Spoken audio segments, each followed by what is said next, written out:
शर्मा एक बार फिर से एनसीईआरटी ज्योग्राफी क्लास 6 का सेकंड चैप्टर लेकर, जिसका नाम है ग्लोब अक्षांश व देशांतर।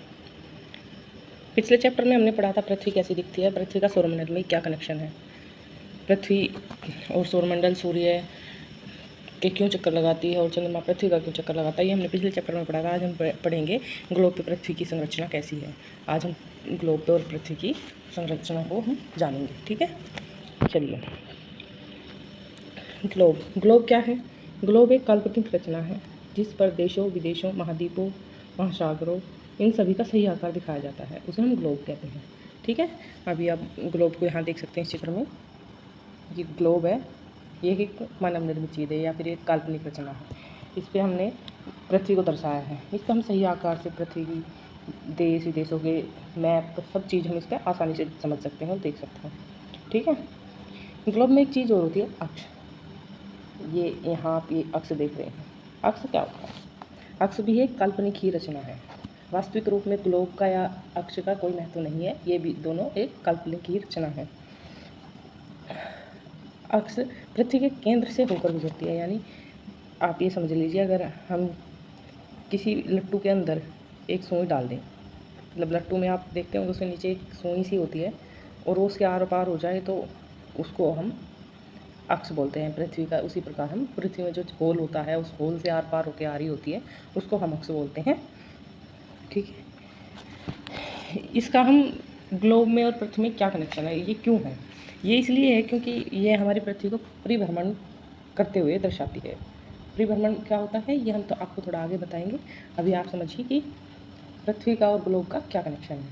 ठीक है, ये इतना बताती है अक्ष रेखा कि ये पृथ्वी इस पे अपना चक्कर पूरा निरंतर घूमती रहती है। वो 1 सेकंड या 1 मिनट या 1 घंटा वो नहीं रुकती, वो निरंतर घूमती रहती है। वो दर्शाती है एक काल्पनिक रचना पे। ये वास्तविक रूप में कुछ नहीं है। पृथ्वी वास्तविक रूप में तो एक आकाश में लटकी हुई है वास्तविक रूप में तो, लेकिन यह एक काल्पनिक रचना है जिस पे ये अपना घूमती रहती है, चक्कर लगाती रहती है। ठीक है, अब आते हैं अक्षांशीय रेखाएँ। अक्षांशीय रेखाएँ क्या होती हैं या फिर अक्षांश क्या होती हैं? अक्षांश वो होते हैं जो हमारी पृथ्वी को 2 हिस्सों में बांटते हैं, बराबर 2 हिस्सों में बांटती हैं। वो रेखाएं अक्षांशीय रेखाएं कहलाते हैं जो पृथ्वी को 2 समान हिस्सों में बांट देती हैं। अब उनको हम आपको, ये यहाँ से आपको दिख रही होगी ये रेखा, ये पृथ्वी को बराबर हिस्सों में बांटती है, बिल्कुल बीचों बीच है। ये इस रेखा को हम भूमध्य रेखा बोलते हैं। ठीक, भूमध्य। ठीक है, और थोड़ा आगे समझाते हैं आपको। इसमें यहाँ देखिए,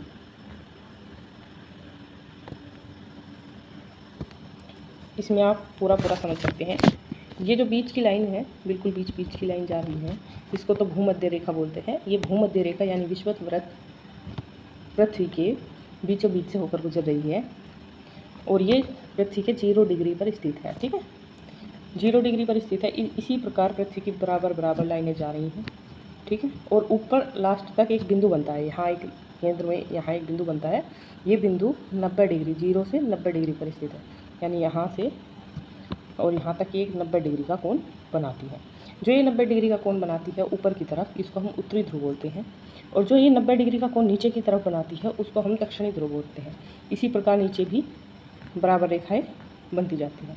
इसमें से हमने कुछ रेखाएँ जिनका हमने नाम रखा हुआ है, इसको क्लियर करते हैं और समझते हैं। जिनका हमने नाम रखा हुआ है, ये बीच वाली होगी, इसको तो हम भूमध्य बोलते हैं।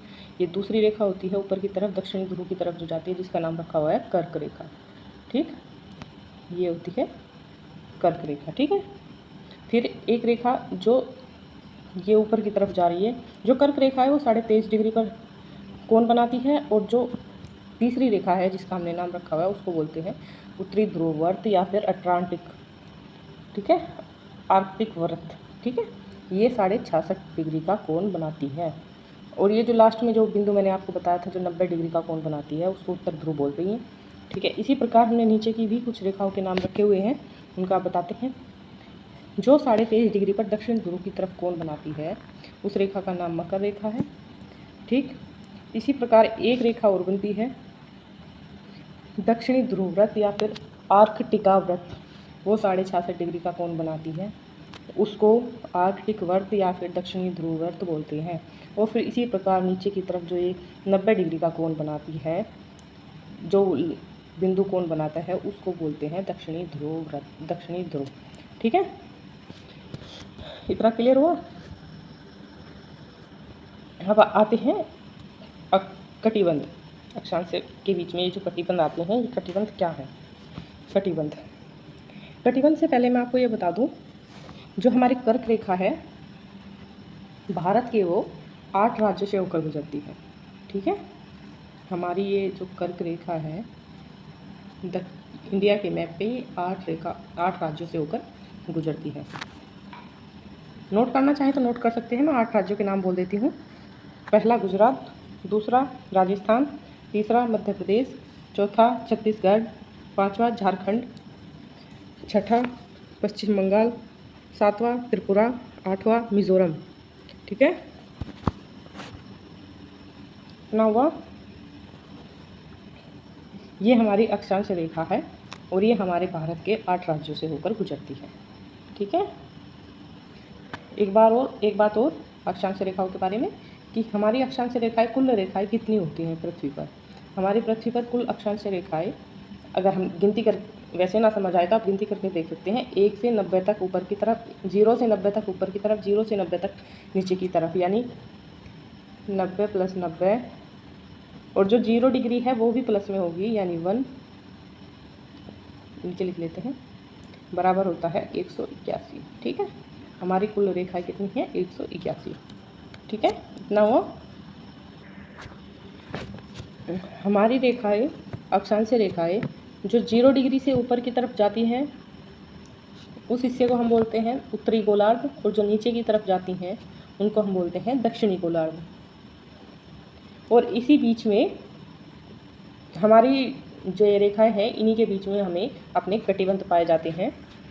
उन कटिबंध का हम आपको बता देते हैं कैसे कैसे पाए जाते हैं। कर्क रेखा से लेकर मकर रेखा तक हमें उष्ण कटिबंध पाया जाता है। यहाँ पर सबसे ज़्यादा गर्मी होती है इस कटिबंध पर। सीधी रेखा, सूर्य की सीधी रेखा इस कटिबंध पर पड़ती है, इसीलिए यह यहाँ पर सबसे ज़्यादा गर्मी पाई जाती है। ऊपर की तरफ उत्तरी गोलार्ध की तरफ आप कर्क रेखा से उत्तरी ध्रुव व्रत तक हमें उत्तरी शीतोष्ण कटिबंध, यानी यहाँ थोड़ी कम गर्मी पाई जाती है। यहाँ थोड़ी कम गर्मी पाई जाती है इस हिस्से में, और यहाँ सबसे ज़्यादा गर्मी पाई जाती है। ठीक है, और उत्तर ध्रुववर्त और उत्तरी ध्रुव तक जो कटिबंध मिलता है उसको शीत कटिबंध बोलते हैं, उत्तरी शीत कटिबंध बोलते हैं। उस शीत कटिबंध में सबसे ज़्यादा ठंड पाई जाती है, वहाँ सूर्य की रेखाएं सबसे कम पड़ती हैं, इसीलिए वहाँ सबसे ज़्यादा ठंड पाई जाती है। इसी प्रकार नीचे दक्षिणी ध्रुवव्रत और मकर रेखा के बीच जो सा कटिबंध पाया जाता है उसे दक्षिणी शीतोष्ण कटिबंध बोलते हैं। वहाँ भी कम गर्मी होती है, वहाँ भी सूर्य की किरणें मध्यांतर पाई जाती हैं, इसीलिए वहाँ पर भी कम गर्मी होती है। और दक्षिण ध्रुववर्त और दक्षिणी ध्रुव बिंदु तक जो कटिबंध पाया जाता है, वह कटिबंध भी बहुत ठंडा होता है, उसको दक्षिणी शीत कटिबंध बोलते हैं। ठीक है, इतना हुआ।